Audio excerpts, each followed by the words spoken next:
Hello and welcome back, everybody, to episode 46, Titans of Today. We have Greg Baker here, executive partner with Alumni Ventures. And today we're going to talk about founders, the VC ecosystem, and why 95% of founders probably shouldn't even think about taking venture capital and much more. Greg, it's a pleasure to have you on the show. Welcome.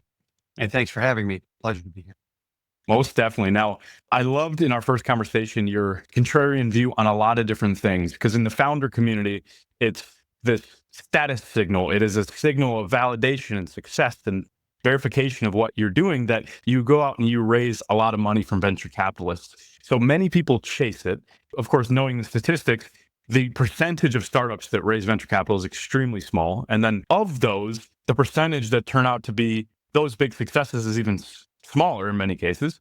So what is your view and your perspective that you want to give to founders with that foreground information? I was a founder as well, and I was the CEO of a startup company I was brought in. And my first time doing it, I thought, after you had a prototype, started to search for product market fit, next step is venture capital. But it really is a very specialized capital source. And it's designed for people to really grow their company very fast because there are market factors that need it to be successful, or the right connections for the eventual IPO. When I talk to most founders in a lot of companies, the reality is most companies aren't necessarily in a position where they have to grow rapidly.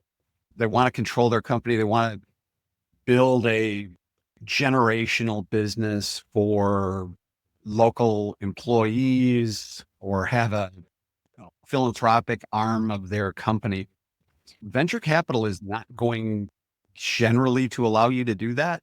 There's certainly companies that are venture capital backed that do charitable things, but when a venture capital fund invests in a company, they expect within the next 5 to 10 years, that company is going to get acquired or go public. And when you put a venture capital partner on the board of directors, which is generally part of the deal, they're going to have a lot of outsized control over decisions that you make. So you're giving up a big portion of your control of your company right away. So keep your eyes open before you do it. But there are so many other ways to grow your company and become a very successful business without touching venture capital. In the right circumstances, it is the right way to go. But so few companies meet. We'll talk to 75 to 100 companies before we say yes to one. And we're not alone in that ratio. And we're one of the broadest investors there is out there. We are not industry specific. We're looking to build a portfolio that's intentionally diverse. So there are very few companies that come in and I say, we don't invest in that. You want to match what you and your initial team want to do with the company with how you raise your money, because it's critical that everybody's on the same page. The companies we invest in, we love it and we want them to do very well, do everything we can to support them, but they're not our customers. Our customers are our investors. Companies we invest in are actually our product that we're offering to our customers. And we have to do what's right for our customers. The math of how venture capital works will take 2 times return, but we're looking for a lot more than that. And we're going to push, as an industry, we're going to push you to be more than 2 times, because that's what's important for our customers. Because we know some of the companies we invest in are going to fail. I remember getting into the capital raising ecosystem, I as a founder, but then also as a licensed broker, passionate about raising money and venture capital. There's a switch you have to go through, and that is understanding exactly like you said, that the company is a company, yes, but it is a financial product to the investor. And it has its own IR, its terms, its opportunity, and everything of that nature. It's a great mindset shift. I don't think a lot of founders usually get the firsthand experience to realize until maybe later, until they've raised that money and they say, oh, yes, there's a greater thing at play here. There are more former founders, CEOs of startups in venture capital than there are former venture capitalists being founders. So it's a lesson that you generally learn after you've been the founder, and might not do you a lot of good. Talk about your fiduciary responsibility is to the LP and then the relationship, because the lever is this company needs to grow extremely fast and hit our return profile, or worst comes to worst, maybe get our money back, but it's probably going to not even fit either of those. If you talk about the numbers and the stats, and one thing, or just to get your perspective on, the other is to give people the insight on the rigor that Alumni Ventures applies to really understand the percentages. So you're investing in companies that are led by known firms, and that's a very small percentage, let's say 1 to 3%. And then you guys are even taking another 1 to 3% depending on that investment. Is that accurate? So the lead investor for us, we're exclusively follow-on investors. That was the mission. When we started off, we raised money from individuals, and we feel we are a great on-ramp for individuals to participate in venture capital as an asset class. And we have very low minimum investments. When we started to invest in venture capital, I think you needed to write checks with 6 zeros or more. We let you write with just barely, and you can get into. So if you're an accredited investor, you probably afford to be in it. And that's important to us. We want to make that on-ramp available.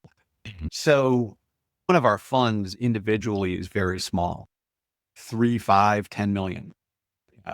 And we're investing in 25 companies. So we're not going to be writing huge checks, although the way we're structured, there are over 30 funds in the organization, and I can tap into most of it and written $10 million checks, just balance it out of each fund.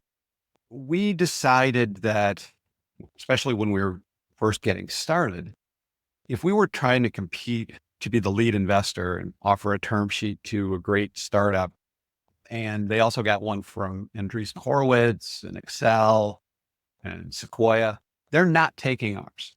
And then we're in the position of we're investing our money and our investors' money in 3rd and 4th tier quality companies. So we took the path of being a follow-on investor. There has to be a venture capital fund leading around. Now, it doesn't have to be Andreessen. It doesn't have to be Excel. But it's very important to us that the partner at that lead firm has a track record investing in that industry at that stage. We use some of that as a signal that an investing expert in that industry is putting their money there. We also use it to build a more diverse portfolio, because my mother is convinced I understand every industry, but none of my investors should trust me to do that. So we utilize the expertise of that lead investor for deep investing knowledge in that industry. We have a huge community of experts that know something about every industry so that we can tap into and make those decisions. But even with those companies come to us, they're going through venture capital to raise their money. They have a lead investor. That lead investor makes sense. We still have, okay, we'll now seriously consider you. And then we go through and look at, is the structure of the deal, does it make sense for the stage? Does the company have the ability to grow? Does the business model make sense? Does the team make sense? Not just the founding team, but the advisors they brought in, the board that they have. And we look at about 16 different factors. And then on the note of the fiduciary responsibility to those LPs, seems like that strategy that you've been employing has been very successful, 10 funds in now and beyond. Talk about how that affects, though, the relationship with the founders, as you were mentioning, that you want to engineer for maximum growth. You have to make decisions based on what is important. The important thing for us is to invest our LPs' money in return. Most importantly, return them money. And our CEO has established this. When we're sending money to you, it comes in this bright canary yellow envelope.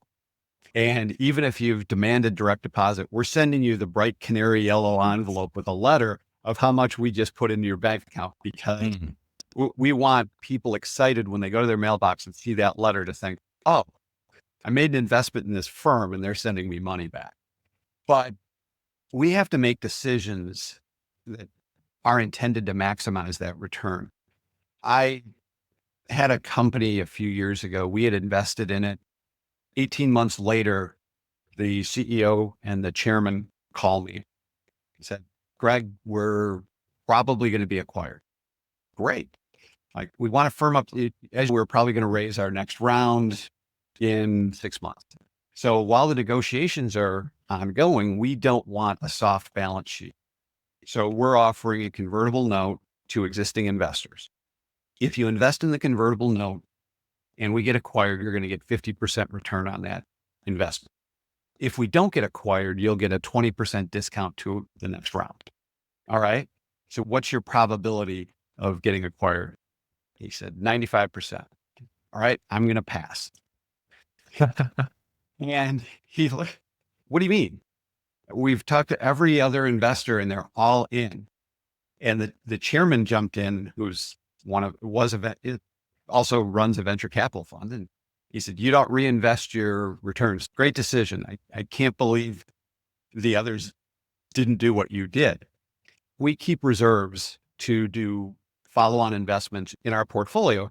We want to put that money to work in the companies that are doing very well. If I had a 95% chance of just getting a 50% return, if I were doing that with my money, I'd do it all day. But if I delivered a 50% return to my investors in the fund overall, I wouldn't have this job long. They're expecting much higher returns. And for me to take my precious reserves, which are supposed to go to the companies that are doing very well, and 50%, that would be a horrible decision from a fiduciary standpoint for our investors. If I were just writing a check, I actually had the conversation with him. What if I wrote the check because I wasn't really an existing investor, because my name wasn't on the cap table? I couldn't do that. And that fiduciary responsibility issue that gets into a gray area anyway. Most of my investors individually would have liked to do that, but for the money I had in reserves, it was a bad decision. It was interesting. What the CEO didn't get it. He eventually figured it out, but the chairman, who was in the industry, you're doing the right thing. Exactly. Or should be happy with you. Maintaining that fiduciary responsibility, even in the face of the temptation of the asymmetric return. But a lot of the investments that we make do not have a 95% probability of giving us 50% return. And actually, fundamentally, you don't want to be thinking in a conservative manner. And the companies that are going to have the outsized returns and really drive the returns of the fund are the ones that are drastically changing their particular marketplace. And they're not 100% obvious to everybody. I mean, if you think about 15, 17 years ago, yes, I understood that I wanted my phone to get my emails because I was cobbling things together with a Palm Pilot and moving my phone to modem. But I also had my iPod for music. Did I want all of those things together in one? Yeah, I probably did, but was it going to be the most successful consumer product possibly in history? That wasn't obvious to everybody. And that wasn't a startup. That was a very established company doing that. Which sometimes makes it even more hard to predict as well, because you don't usually see, right, a lot of companies that are very established launching breakthrough new products that become the next most successful product after they already have a very successful line. It requires that Steve Jobs level of cut it, kill it, and focus on what's really going to create those big returns like you're talking about. That's why startups do. The incumbent doesn't see it coming. And Clayton Christensen's books, Innovator's Dilemma, and I think there were about 4 of them he put out. The incumbent might see this new technology might take 2% of our market share this year. Okay, but it could also cannibalize 50% of what we have. So why would we do it? And so the little energetic startup creates that. And then very quickly after getting 2%, it has completely wiped out the incumbent. Right. Especially nowadays, if you're looking at the AI field, there was the Chamath company 8090. Have you heard about that? Yeah. Essentially launched that on Twitter. We will build any enterprise software product for 90% less cost, just for using AI and outsourcing. But the other side of investing in the AI space right now is you remember when going back to the iPhone, when the App Store came out, there were a number of companies that were created that had amazing apps. People used them. And then the next iteration of the iOS, that's now a feature. You're seeing that with OpenAI. And it makes it a challenging space to invest in. There are going to be some tremendous winners in the AI space. It is up there with the invention of the internet as far as changing our lives. But Yeah. picking the winners out of that is interesting. But also going back to advice for founders, 4 months after OpenAI made its big launch, I had a breakfast bar company pitching me. The guy was a former special forces, and he was convinced that we eat garbage for breakfast. And he's not wrong. We're basically eating some version of a lot of sugar. So he was making a very nutritious breakfast bar. And he pitched me, and CPGs are tough, but I was interested. And then he said, let me tell you about my AI. That I'd really rather you, not going to help you. Said, no, but I'm like, nah, no, let's not go there. Unless when you eat the bar, you now have AI within you. There was a previous podcast guest that said at some point we'll have this injectable AI intelligence potentially and things like that. So unless that's in your bar. At some point, you're assuming we haven't already ingested that? This is true. I wouldn't put it past anyone that we haven't already ingested it in some way. For sure. And so not been RFID chipped as far as I know. And in summation, a core element of the VC skill set is the ability to say no and say no a lot. Yeah. And what I also found on the fundraising side for the company I was running is it's not personal. It's just not the right fit. You're going to find the right people. If you've got a product or service that solves a major problem, you will find investors. It's just, you have to find the right one.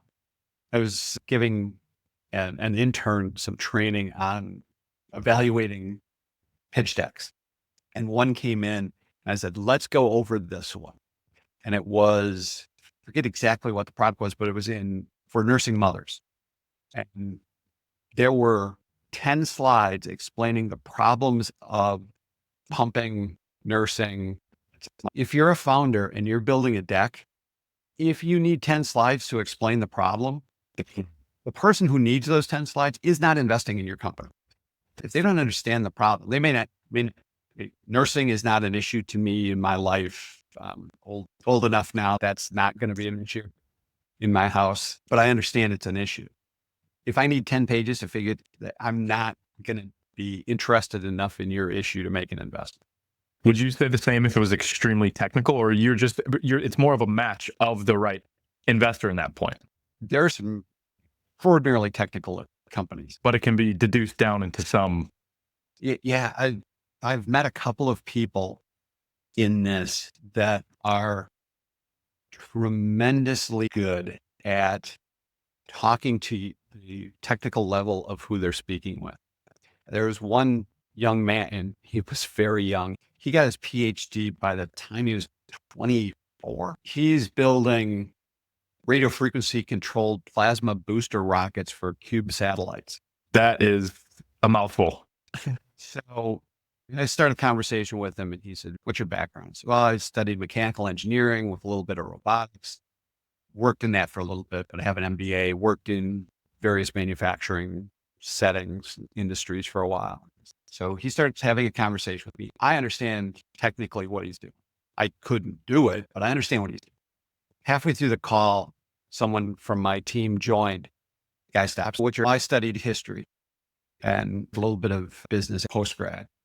The level of technology, the conversation immediately dropped to his level. Look, getting stuff out of it, but so was he. And I've met a couple of people like that that are just instantaneously take it to the right level to explain, which is, right. That's a gift and an amazing talent. Another example of that is a lot of the things like in OpenAI, the amount of technical expertise that goes into building a large language model and training it, and everything that they developed is now applied across thousands and thousands of apps that people can just pick up and use. And now they're using the power of AI and they can understand, oh, this is exactly what it does for my life. So there is a brilliance in the simplicity and not having to overwhelm people with 10 problem slides or excess technicalities. Yeah. Pitching open AIs, you're going to be able to talk to your phone and get answers to any, or we can write a book for you. It's pretty obvious. The technology behind it, don't know. And I'm really curious. We have a lot of discussions internally, and I last year about this time had made the bold proclamation that I'm not sure LLMs are not a commodity within 2 years. Mm-hmm. Yep.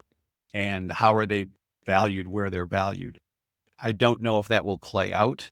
I think there are enough features in OpenAI and Grok and Gemini that they should be okay. But we saw from China a few weeks ago, although I don't trust most deep tech companies when they tell me what they've done and what they haven't done.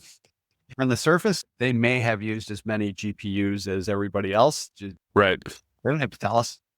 Yeah. I had a clip that did very well. I was more on the cybersecurity side of things. I was having a discussion and it got a lot of interaction and engagement on the internet. The whole premise behind it was you take this product out of China that is released that basically invalidates the entire thesis of hundreds of billions of dollars of investment that's going on in the United States and says we did it for 5 million.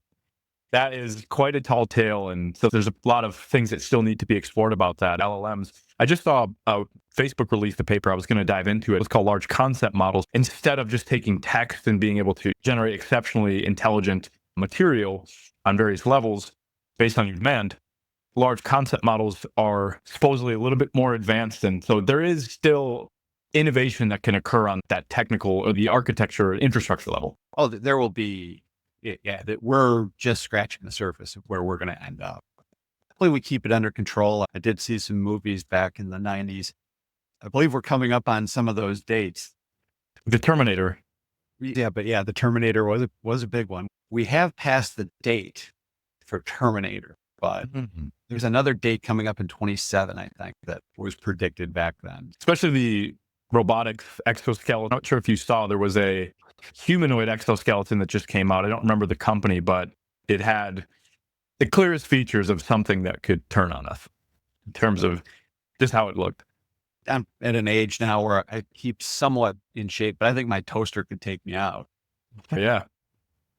Throw it in the tub. And most animals, I think we all overestimate the size of animal we could beat in a fight. I just feel like I could kill a bear. There was a post I saw that 6% of people. I'm like, maybe I'm one of those guys. I don't know.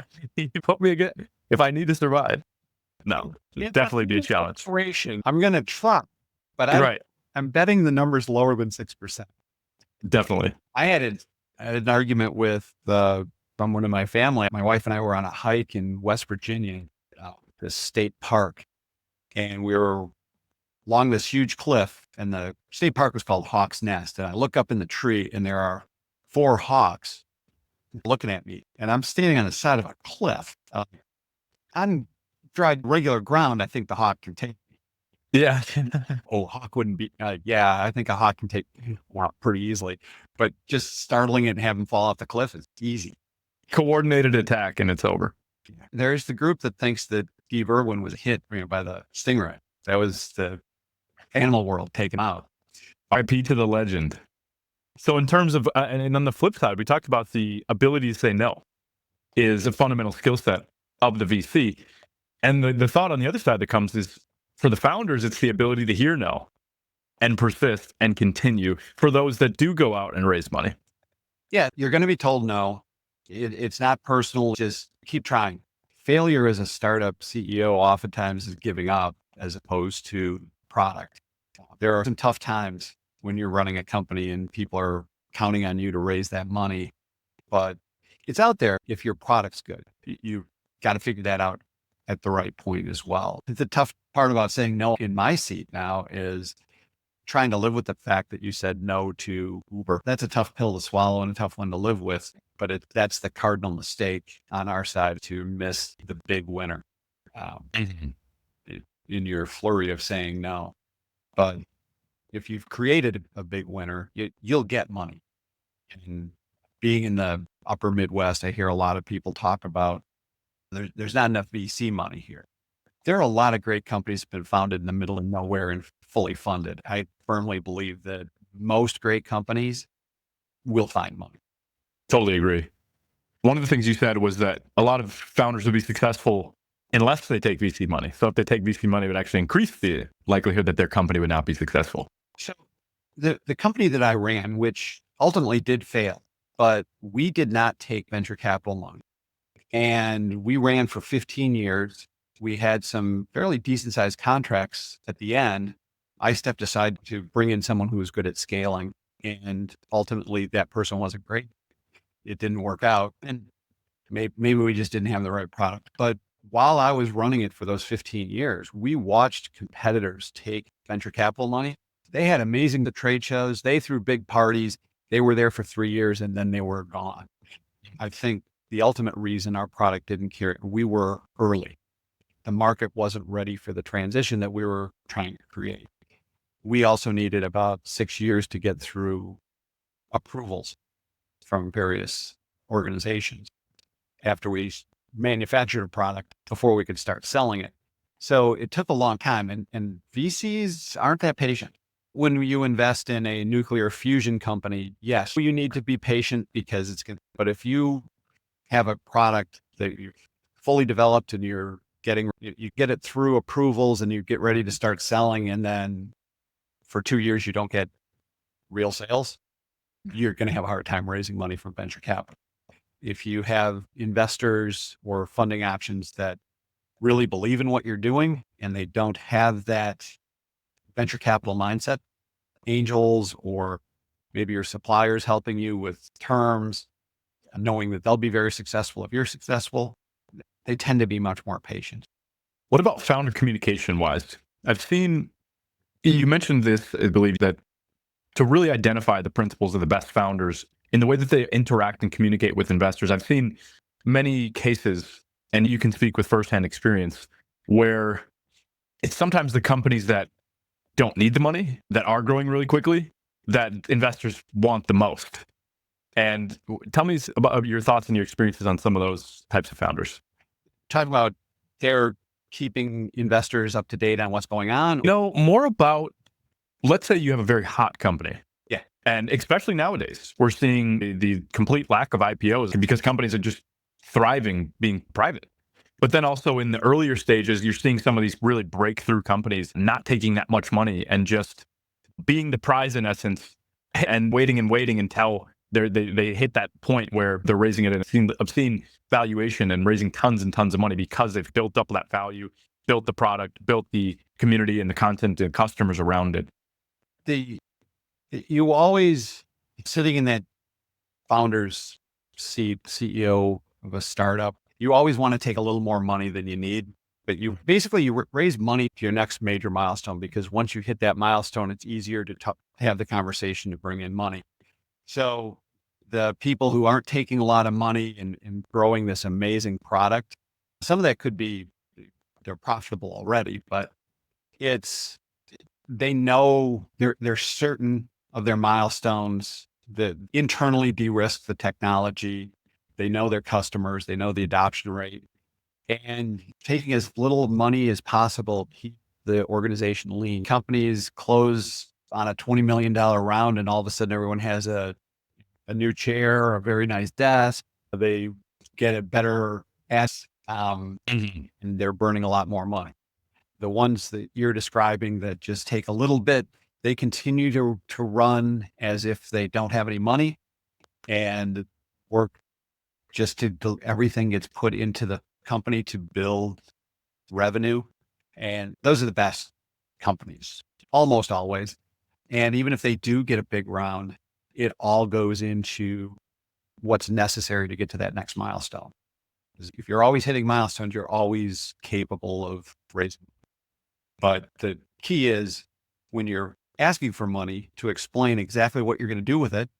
Why do you need this $5 million? You got to build out a little bit more of the technology of my product. That's going to take some time and maybe another engineer. We have to expand into a new market. So we have to hire a little bit of a marketing team to do that. We're going to do those two things in X months. Now, we expect it to be 2 times X, but we expect you to hit it before you come and ask for more money. I just saw an interesting stat that companies that do seed rounds and then do an extension of their seed round, companies that just go seed to Series A, over the past, I think it was 7 years, only 3% of companies that have taken a seed extension have ever done a Series A, which to me, extensions of rounds are, we didn't raise enough to make the milestone.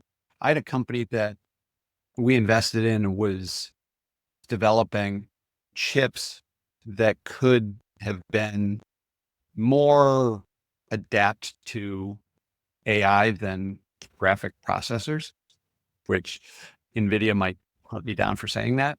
And they needed to raise money in April of 2020, which was a horrible time to be trying to raise money. And it was because they didn't have enough money to make their first set of chips. They had designed them, they had customers, they couldn't build the chip. They didn't raise enough money to meet the milestone. They were close, but they needed a couple $1 million more and couldn't find it because everyone was spooked because they didn't know in April of 2020, who knew what was going to be happening in May. So are you investing money? And that unfortunately didn't work out. So be comfortable, raise enough that you're comfortable. But if you understand your business really well, you can do that. And some people, there are a number of those companies that you described that they're not raising a lot of money. Yeah. They're just not being public about it. One thing I've found from this chair is PitchBook's really good at giving you some general information. If you dig into the details, it might not, I wouldn't bet the house on the details. There's some good features, but there are companies that have raised a lot more or a lot less than shows up. And it's interesting because I saw something on Twitter and it was, or X. Oh goodness, X. Still Twitter in my mind. Where I'm in Chicago. It's still a tower to me, but it was a set of applications that I've seen coming out that exist solely to, you can go to any company. You can essentially just copy their entire website. You can copy their entire app. You can copy these things very quickly. And it gets a lot of engagement. It gets a lot of likes, gets a lot of traction, a lot of signups. And the chase for the validation, the growth, the venture capital drives people to toe the line in many cases. Yeah. Being able to copy any website, don't we have? I think if I paid $200 a month for my ChatGPT account, I can do that now. Exactly. People take that. I can get the research from it. Right? And let's talk about, that'll be free on Claude next week. Oh, it's coming. The pace is tremendous. I think you've seen the graphs of the power of these LLMs and their scaling. Of course, we'll see how long it lasts. And we don't, I guess, necessarily have a Moore's law yet for LLMs, but it's more of a verticalization than it is a increment. You were lamenting X versus Twitter. Have you played with Grok at all? A little bit. Have you tried the unhinged version? No, I did. I was looking for it because I heard about it and I was looking for it. I wasn't able to find it. I was just popped in the app for a minute. On the app now, if you go in there, you can select about 8 different types of responses. And the unhinged is out there. I haven't done conspiracy theory yet, or sexy is constantly hitting on you, but the conspiracy theory one might be fun some evening after a couple of bourbons. X is absolutely full of conspiracy theories, that's for sure. Yeah. Although there have been several coming right recently. Many. There are some people that say they're undefeated, but they're forgetting some of the really out there conspiracy theories when they. Oh, definitely. No doubt. How much growth is really created and how is it created in the venture capital world? Let's say you make that investment in a Portco or Excel does or whoever. How much value is really driven from the relationships, the connections? Is it like you pump in and it's an IV that all of a sudden you're on this hyper growth path? It varies from company to company. And also we invest across so many industries that it makes the comparison tough. Biotech, you're off inventing the cure for one of my companies, HIV. They don't hit us up too much. They've got a team of scientists that know exactly what they're doing. And we can help them with introducing them to a few other people, maybe help introduce them to the next round of funding. but it's not as big a deal in a lot of the deep tech stuff. Venture capital will bring in resources that tough for a small founding team. If Excel is the lead investor, their Rolodex of people who can mentor you or answer questions is amazing. Our claim to fame is we have 750,000 people in our community that are usually pretty open to talking to our portfolio companies. We have 8,500 subject matter experts that have signed up and said, he's happy to talk to one of your portfolio companies, as long as there's not a conflict of interest. 10% of our companies utilize that network constantly. 90% forget we exist to go for small investors in their fund, and they get tied up. We tell them about it. They're like, oh yeah, I want to do that. And then they hang up the phone and they've got 3 fires to put out and they forget that they had the conversation with us and don't do it. So it comes in certain parts of the business, and it's not a constant IV. It's more probably the wrong analogy, but it's similar to the paddles when you're coding. It's a huge surge when you need it, but it's generally not when you're coding out. When the company's in trouble, we can bring some resources in to help, but usually that's not the time that you see the great value of a venture capital fund. And the partners that are sitting on boards, the lead investors, they've generally gone through multiple IPOs where the founder and the executive team may have been through one, if the company's lucky. So there's a lot of experience to, okay, don't do that, do this, focus on that, focus. And it's really setting guardrails and advice on things. When you're running a company, there are 800 things to do every day, and 100 of them have something to do with your product or service. The other 700 are, oh, I have to register to do business in that state because we have a salesperson there now. So I have to fill out all this paperwork. It's just distraction. And it's something you're not focused on. Hopefully AI can help with that, but there are firms, a venture capital fund could introduce you to the right, or maybe even do it for you. It's those things that aren't core to your business that I think we help with a lot. What are some of the things that you commonly hear from founders that they think are good things to say, but it puts them in that category of you probably shouldn't money from a venture capitalist? Not sure about the ones that we've invested in that have said things like that. It's in the process of trying to raise. Now, one thing that I get asked a lot about, how do you tell it's the right team? And I'm an engineer by training, so I feel I can say that a lot of startup teams have one or two or many engineers in various fields. And I think engineers come in very big flavors. I've created the ultimate solution, or I always want to be learning. That's good as a founder or the CEO team or the executive team, because they're going to listen to their customers. I actually had someone on my team when I was running the company that said to me after a meeting with a customer, they didn't understand our product. Yes, but they're the largest potential customer we could have. Maybe we need to listen to what they want as opposed to, and it's the ability to question the customers or the investors and try and learn more, trying to learn as opposed to trying to force, hey, I've got this great solution. You should really want to invest in me. There's just the right motivation. It's not necessarily what questions they ask, it's how they handle themselves. You can't be timid, but you really want to come across as always willing to learn and listen.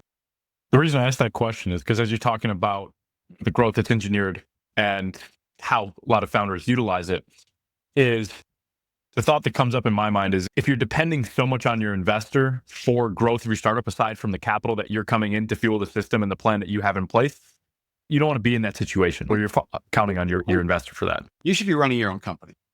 You should be in control and be asking for assistance and support. And we're there to assist and support you as best we can. And we have a lot of connections to do that. I think the first deal I was on in this role, I was talking to the lead investor and we were talking about this company we were going to invest in, and found out he was a former engineer as well. And I listened to him and I want to solve some obvious problems. How long until you stop doing that? He said, about 5 years. And he said, you can't, because that's not your job. It's their job. And if they can't figure out they have some things that they need to fix, don't invest. A little bit towards your initial question is, don't act like you have every answer. And one thing that always tips me off, you get the deck, which probably only needs to be about 7 pages, but one of the pages has to projections of sales and cost for the next 3, 5, 7, whatever, pick a time frame. And I don't care about that page. Mostly I care about the assumptions at the bottom of the page. Do those make sense? But I don't think I've ever invested in a company where that chart shows in year 5, their sales are 53,172,215. The first 2 numbers aren't right. The other 6 are just garbage. And so you build a spreadsheet, you put a few formulas in for the assumptions, and that's what spit out. Round it, because it's not right. It makes you look like you are much more detail oriented than you actually are by doing that. And I usually follow that up with, are you sure it's not 16?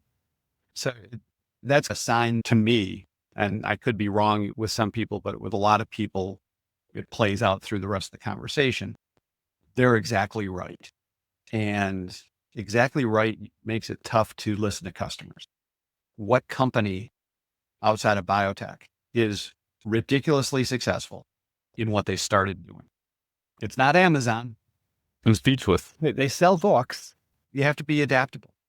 And so when you're talking to investors, don't come off as unflexible. And the question here is, because you mentioned in some essence, you don't always have to have the answer.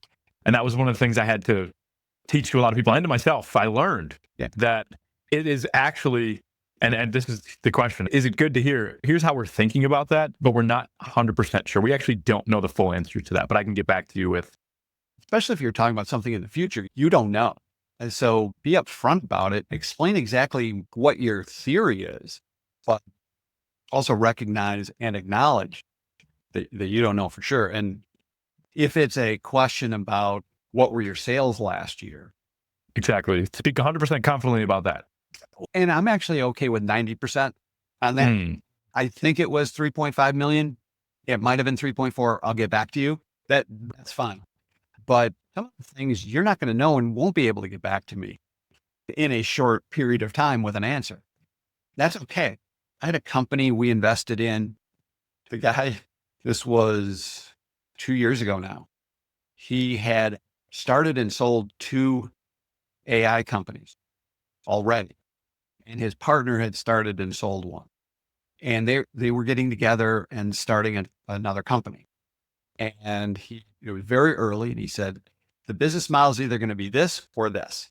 And so what's it going to be? He said, I'll let you know after we test. Exactly. Adaptability, flexibility, let the market decide. Yeah. And he's a 2-time successful entrepreneur. His partner's a 1-time successful entrepreneur. I might know who you're talking about. He might be an upcoming podcast. We shall see. Let's talk about that cutthroat. You have to have that mind to dominate your market, which is in some essence, not entirely paradoxical, because the testing comes before that, or does it really? You have to test, but there has to be a level of confidence and cutthroatness to that kind of founder who's going to go out and create the number 1 company in that market, which is what you're looking for. Give us some perspective and enlightenment on that. Yeah, I've heard it from a number of different sources, but to have VC type returns, you're going to be one of the top 2 players in your particular market. I think with you, I had to tell you the little anecdote. What rideshare apps do you use? No matter what part of the world you're in, you can probably list 2, you probably can't list the. And that's, I guess if I asked you what AI you used, you might come up with 4, but that's because the market hasn't settled yet. You don't know who are going to be the rightful winners in that space. And even, by the way, just to add, even if you can name 2, you still probably only use 1. That's my case. I could name 2, Uber and Lyft, but I only ever use Uber. I try and use 1 for personal, 1 for business. But on Hmm. the last trip, the one that I used for business was remarkably unresponsive. So I may be in your boat where I'm only using one. Although I do occasionally use, there are times where I was a little off topic, but it must have been December of 2019.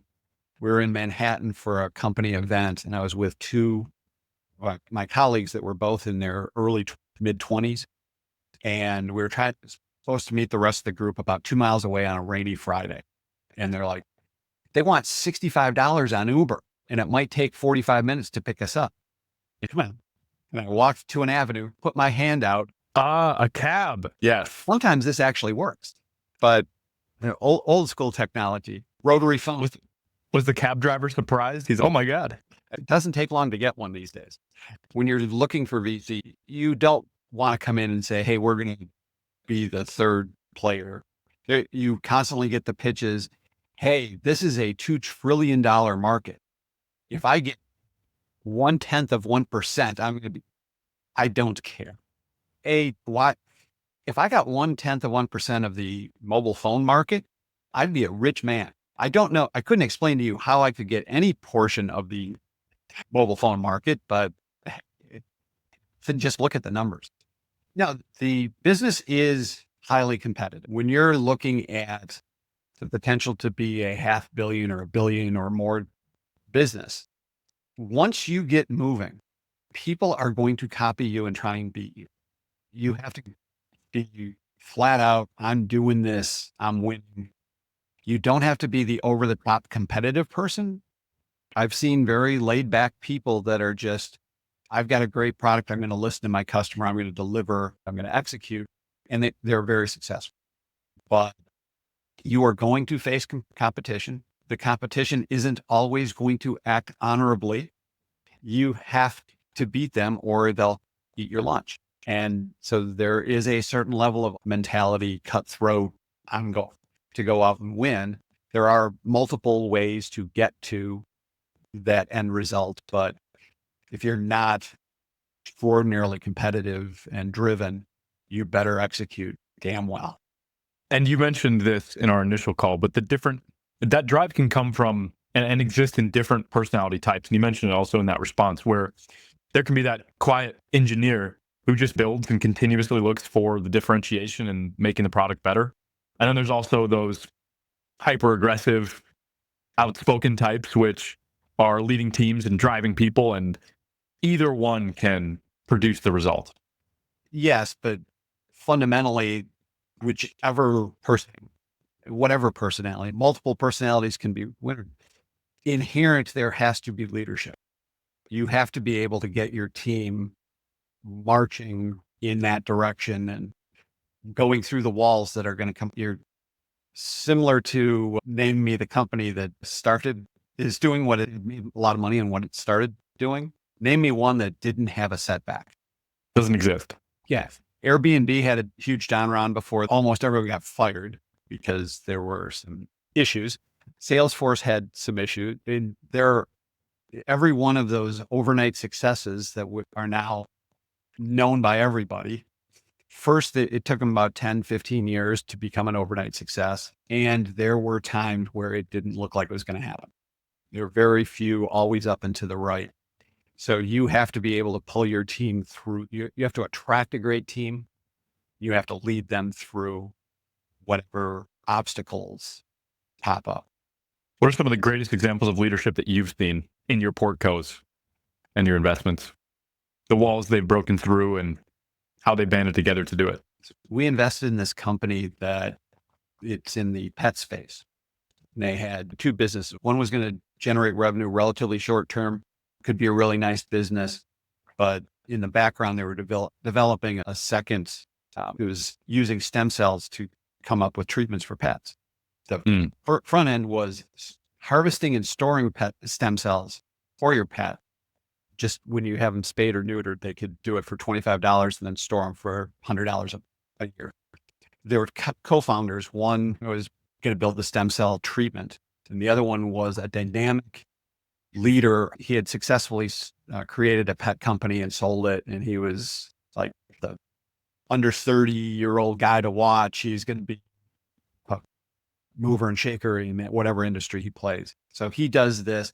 He went on Shark Tank to raise money. He basically went on Shark Tank to advertise his company. He had no interest in selling them any stock. I actually bought the stock that he had to reserve for Shark Tank. He died in a boating accident about a year later. The co-founder was off developing researcher stem cell treatments for pets. And she always thought she would be the CEO of the company, but all of a sudden you are, and the company's traumatized. His part of the business hadn't really taken off yet. It had just been launched. So she has this company. And in my mind, I was like, this company's dumb.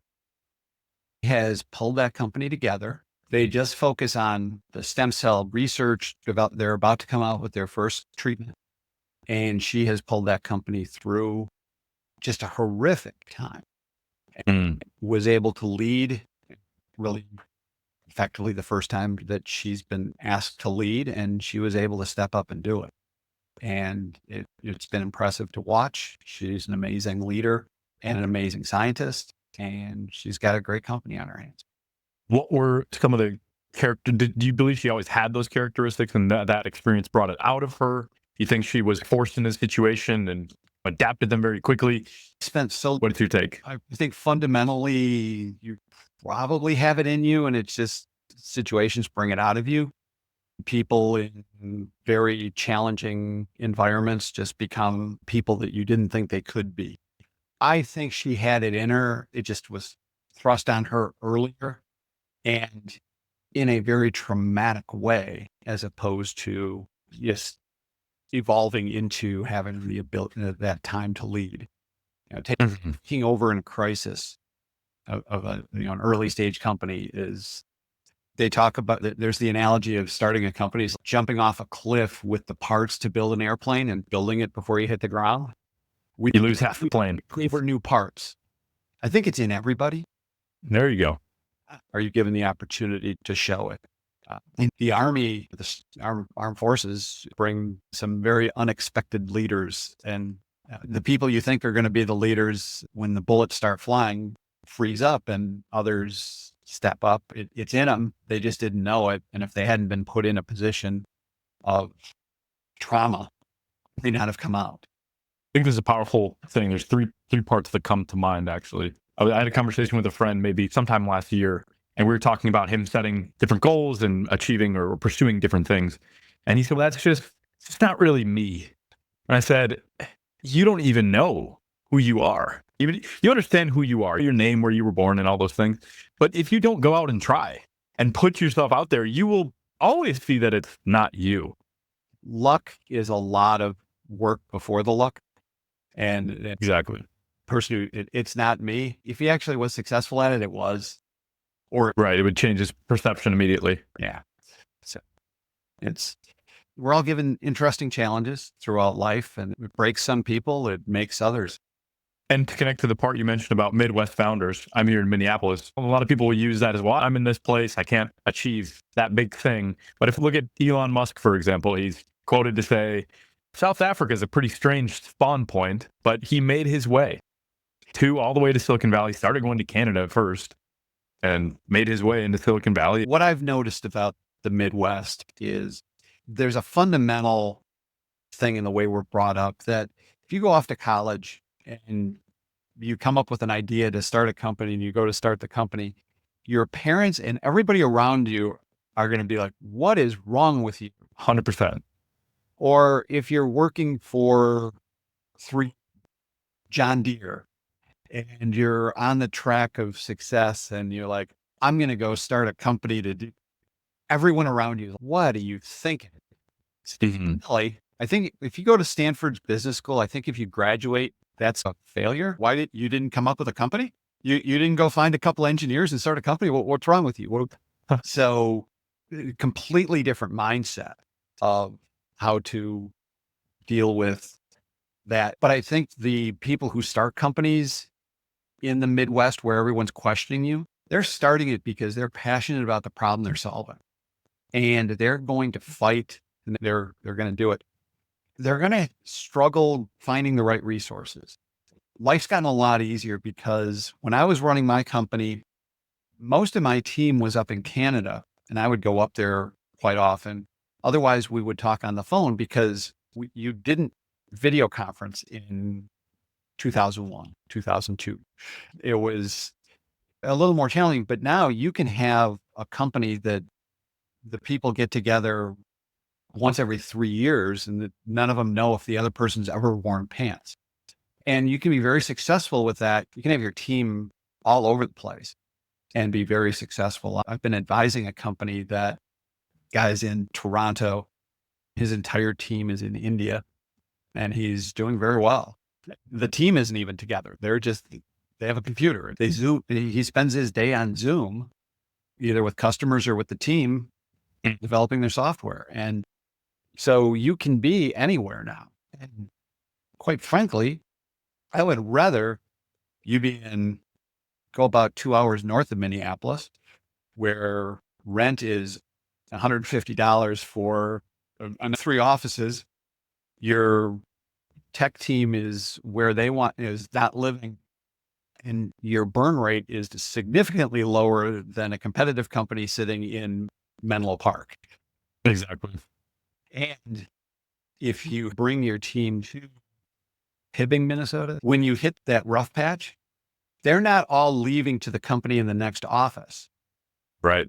They're sticking it out because you're there. And if you hire the right people, you're hiring people that are passionate about what you're doing, not driven by, I can be rich. On that point about the Minnesota office space, there's a place I was just looking, I was curious. And I went all the way up near Duluth, even further than Duluth. And I found an office that was a 10-year lease, 1,500 square feet, $3 a month. That's what? Way out there. I'm thinking it might be more than that in Menlo. Be the hourly rate. Maybe if you take a couple of summers, you times them together, Yeah. you'll get closer. Why burn the money? And I firmly believe that if you've created a great product, you're not going to be selling it in Duluth exclusively. You're going to be selling it everywhere. The investors are going to hear about it some way or somehow. And even if they don't, and you reach out and say, okay, I've invested $2 million in this company, getting it up. We've got 20 million in annualized sales and contracts. We've had X amount of churn. Our LTV to CAC is, you could probably walk into any venture capital fund and get money.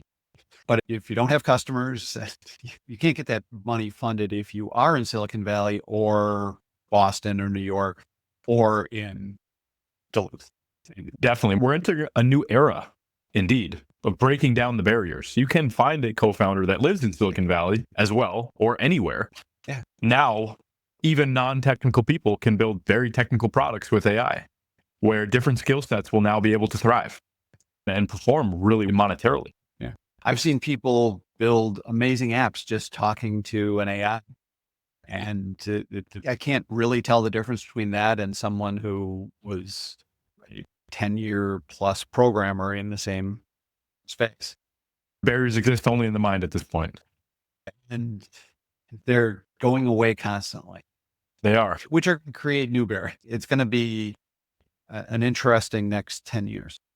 Yeah, even over the last few months, I've been really amazed at how much I've been able to accomplish in such a short period of time in terms of just the utilizing artificial intelligence. You can now take what used to be a month worth of plan, 2 months, and you can do it in 6 days. And I'm now using a couple of different AI tools to take notes in meetings. Why should I be typing when I should be listening? But you always have to ask the other party, can I record this? Someone yesterday, I said, I'm going to record this so that AI can take the notes. He said, oh, you are supposed to ask that, aren't you? I can't remember the last one that wasn't recorded. And he said, what are you using? I said, this is a phone call. So I'm using the little button, the new button on the iPhone. Ah, that's right. That catches a recording and transcribes it. And 5 minutes after the call, I'm dumping it into my AI bot. And, hey, there are my notes. Where does it save it in when you do that? Because it's right there. You have to, there's a little trick to get the transcription, but you can play it back immediately. But you have to touch a certain part of the note for it to start the transcription. It doesn't automatically start it, but it's very straightforward. And the value that's created from that is, it seems small, but even to write this outline, actually, your outline was the only outline that I did not use AI to write, because we had such a rich conversation in our first go that we got so many good topics. Normally, the calls go straight. I get the transcript, upload into ChatGPT, provide some insights. We have a good prompt in there. And now you can do what used to take, I would do, my capacity was about one podcast a week a couple of years ago, because just didn't have the ability to generate really high quality outlines. But now you can do 10 outlines a week. well, we're starting to try and build some tech where after the call with the founder, find me the competitors. He claims he has no competitors, or she claims they have no competitors, which never, for the founders out there, never claim that. You have competitors. I was using a Palm Pilot and my phone and modem to get emailed. The iPhone made that a lot easier. There was no direct competitor for an iPhone at the time. I would, the theory that people don't buy a drill, they buy a hole. You're buying something to solve a problem. You fix a need, fill it, and there are multiple ways to do it. So you have a competitor, but there are a lot of competitors. The other part of that is if you're building a new company and there are no competitors, that might be a sign that no one wants what you're doing. So find your competitors. We don't want to invest in this exciting AI company that's doing X when there are two companies that just got funded for their Series A and they're on there. We want to know that. Right. And I think what I've seen in a lot of founders is the transition that I went through personally as well, is looking at your competitors, you're removing those blinders. You're opening your ego to realizing where you're actually at. And it's something you need to do. But it might go along with that mindset that you mentioned versus of that founder who says, I have the ultimate solution and there's no other competitors. And if they do, then they're not important. Versus, I really study my competitors and I see this product, I see where they're at, etc. Yeah. Or the competitors might be doing it in a way that fundamentally they can't be cheaper than you. You have a better way of doing it. Fundamentally, they can't change. There's a company in Minneapolis that we looked at that is turning Instacart on its head. Instead of just put it in my app, hey, go to local grocery store X and pick up a bunch of stuff and bring it to my house, and some guy between his Uber drives drop the phone. This company is hiring people, and basically it's the old milkman model. On Mondays, they go to these 3 stores. On Tuesday, they go to these 3 stores. You go into your app and say, I want this product. They'll pick them up at the cheapest place.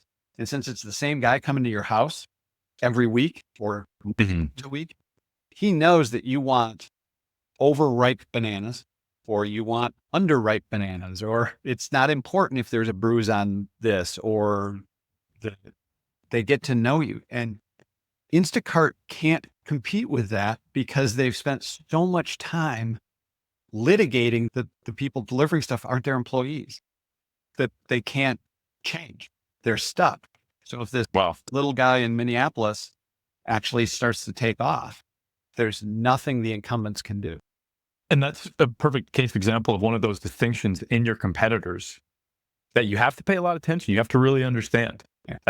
Not a lot of people think about the employment status of their people, aside from, in the case of Uber or Instacart, trying to create separation from that. And it takes a really insightful founder to go, let's turn that around. And that is where the value is created, in the service.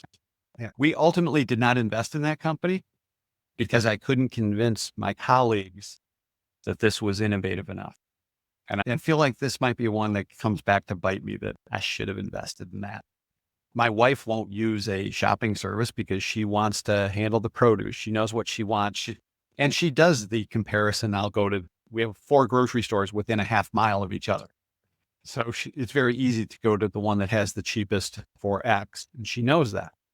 If there's a person doing that for you and doing it automatically, saves you a lot of. My wife's a terrible shopper. And I'll come home with a cart full and it'll be like $250. and she'll come home with just a bunch of drinks and like fruit juices and whatnot, and it's $500. And I'm like, what is this? You've got a young entrepreneur in your area solving that issue. I have to find out. One of the things that we talked about in terms of bringing out is that element, that characteristic, that mindset brought out of people. One of the things that came up when we were having that discussion is I do a lot of fasting. You ever looked into the science behind fasting and really beneficial it is? I haven't, because I don't eat for about 16 hours at a time every day. And back when I was an engineer a long time ago, when I'd get too heavy, I would go for 2 days without eating. I would only eat an apple or a bowl of soup. That'd take a lot of weight off. I would eventually bring it back, but not eating anything after dinner until lunch the next day.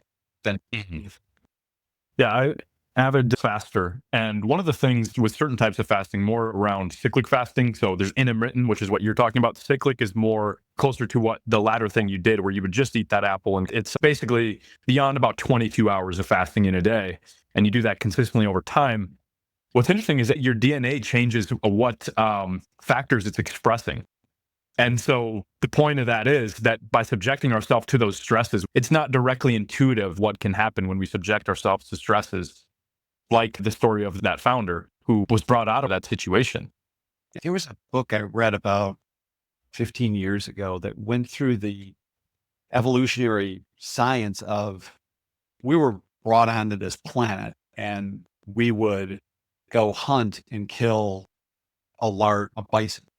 We would eat a lot, and then we probably wouldn't eat for several days. The fact that we eat 3 or more times a day now tricks your body into thinking it need to do anything.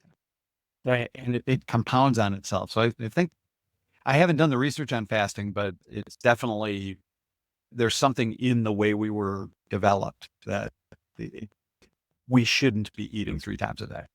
Yeah, definitely a lot of excellent research for those who are curious. That the Google Scholar, great source to go to. As we come into wrapping up the podcast, let's talk about a compelling topic here: the positive nature of drug cartels. That's a unique thought that you have. No, the positive ethical benefits of, do you want me to go into that story? Yes, one person's ethics is abhorrent to others. I was asked on a podcast by someone who was in India, and the person who'd been on the podcast the week before was Miss India. So he reached out to me, wanted to learn a little bit about investing in early stage companies. He didn't know much about it. So we were talking, and he asked if there were benefits to having an ethical approach to your investing. And you really shouldn't be doing anything if it's ethically against what you stand for. But I said to him that it's really tough to say, hey, I have an ethical fund, because one person's ethics are abhorrent to others. This was probably about over a year ago. And I was explaining to him, there are a lot of people that are coming from Central America and Mexico into our country, and that some of them are being helped by Mexican drug cartels. And the drug cartels. By the way, I did just have a guest. Coincidentally enough, your luck of previous guests is very high. He runs hunting tours out in Mexico, and he said that nobody gets in without help from the cartel. Everybody's paying $8,000 if they're coming through Mexico. I would imagine what they're doing, looking at it from the person who's escaping gang-ridden environment, and they're part of Venezuela, and they Yep. dead if they stay. That ethically, a lot of what the drug cartel does is abhorrent to me, but I can see that helping someone go from a very bad experience.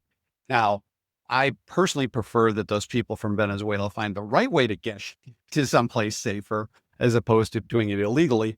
But one person's ethics is, and it's quite clear in our society today that there are people who feel that they're very ethical, and there are people who think that those people are just the worst people on earth.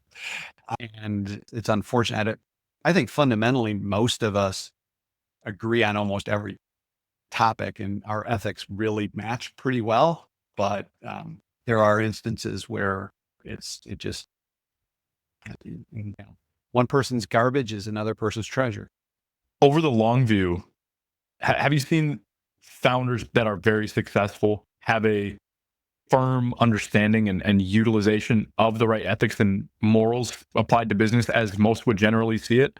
Or over the long view, do you think that it's sometimes the ones who are able to play the game the best that are the winners? I And by the way, those aren't, mutually exclusive. I think we all have a certain code of ethics. Some people get it from how they were raised. Some people get it from religion. Some people get it from their friend group, school, what they were taught, other companies that they've worked in.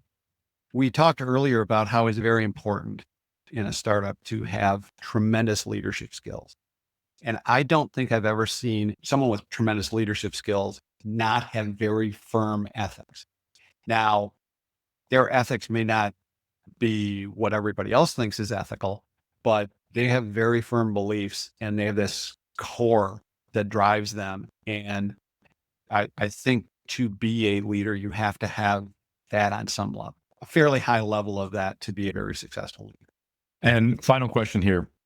Talked a lot about breaking down barriers and that really you can succeed from anywhere. And we're not just talking geographically, also where your background is, what's your skill set. Is a takeaway that you would leave for founders that if you do want to be one of those who's going to go out and raise venture capital, that if you really study and put the work in and put the effort in to build a venture backable company, that you can build one? Or do you believe that it's only a certain ilk that ultimately will build those types of companies? I think you have the issue of what business you want to be. And we talked a little bit about in our first conversation about the guy who had a great idea for a wonderful business of building an app for ski resorts.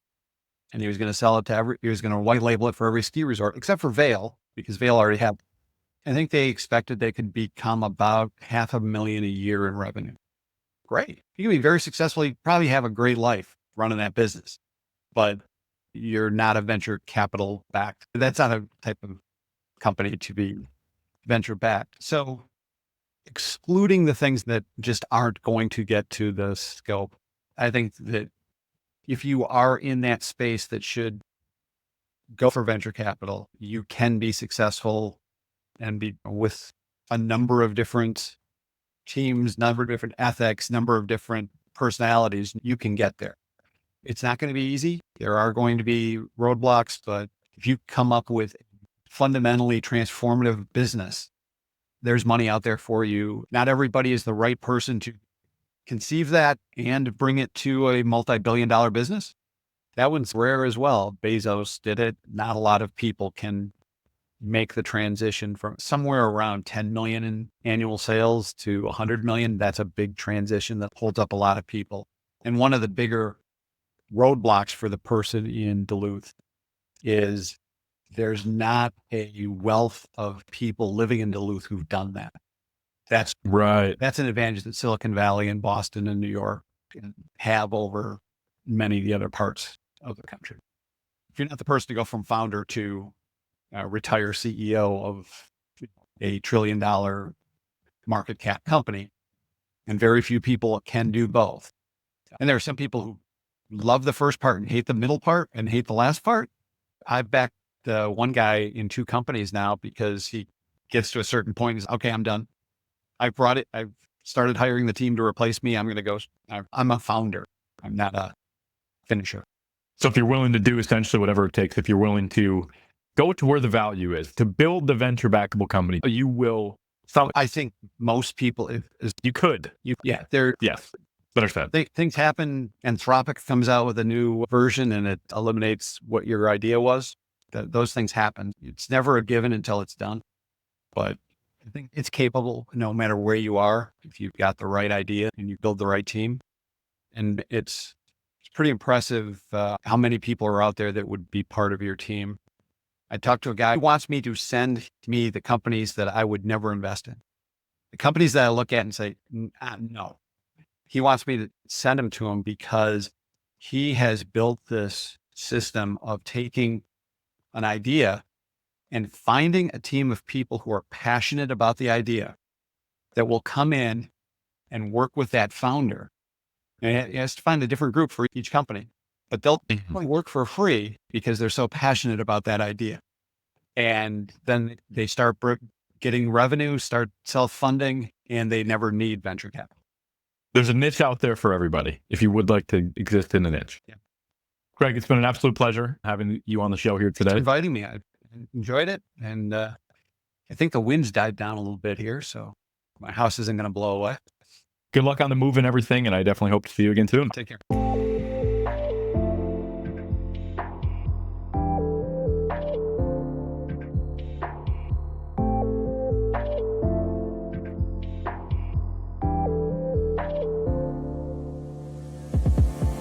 Hey everyone, thank you for watching this episode of Titans Up today.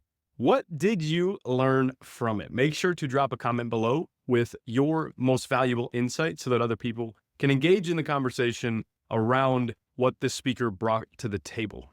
And then on another front, make sure to subscribe so that every time we drop a new episode, you will be notified. And that way you can keep fueling your dreams and your brain with fresh insights which can help you along your journey and along your path to your goals. So thank you so much again, and I look forward to seeing you in the next interview.